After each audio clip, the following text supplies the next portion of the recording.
મહત્વના સમાચાર સામે આવી રહ્યા છે જૂનાગઢથી, જ્યાં જૂનાગઢમાં સિંહ દેખાતા લોકોમાં ફફડાટ વ્યાપી જવા પામ્યો છે। મહત્વના સમાચાર જૂનાગઢથી સામે આવ્યા છે, જ્યાં વંથલીના આખા ટીનમસની સીમમાં દેખાયો ડાલા મથ્થો। આખા ટીનમસવાડી વિસ્તારમાં સિંહ દેખાતા સ્થાનિકોમાં ફફડાટ ફેલાયો છે। સ્થાનિક ખેડૂતે મોબાઈલમાં વિડીયો ઉતારી વાયરલ કર્યો છે। સિંહનો વિડીયો વાયરલ થતાં ગ્રામજનોમાં ભયનો માહોલ સર્જાયો છે।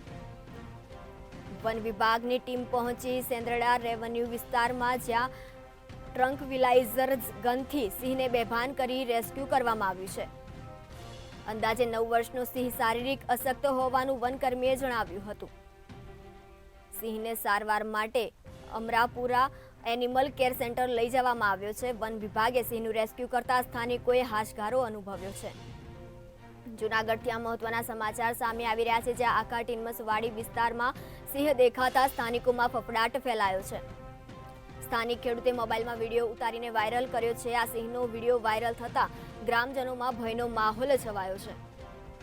વન વિભાગની ટીમ સેંદરડા રેવન્યુ વિસ્તારમાં પહોંચીને ટ્રંકવિલાઇઝર ગનથી સિંહને બેભાન કરી રેસ્ક્યુ કરવામાં આવ્યું છે।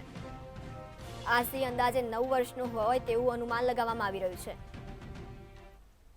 આખા ટીનમસની વચ્ચે વાડી વિસ્તારની અંદર સિંહ દેખાતા સ્થાનિકોમાં ફફડાટ ફેલાયો છે।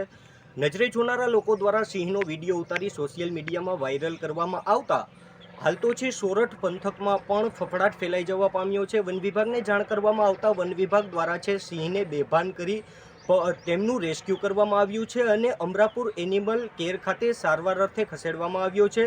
હાલ તો સિંહ છે તે અશક્ત હોવાનું પણ જાણવા મળી રહ્યું છે અને 5 થી 9 વર્ષની ઉંમર હોય તેવું હાલ તો અનુમાન લગાવવામાં આવી રહ્યું છે। વન વિભાગ દ્વારા સિંહને પકડી અને અમરાપુર એનિમલ કેર ખાતે ખસેડી આપવામાં આવતા હાલ તો સ્થાનિક લોકોમાં છે તે ક્યાંક ને ક્યાંક હાશકારો પણ અનુભવાઈ રહ્યો છે। હાર્દિક વાણિયા, મંતવ્ય ન્યૂઝ, વંથલી।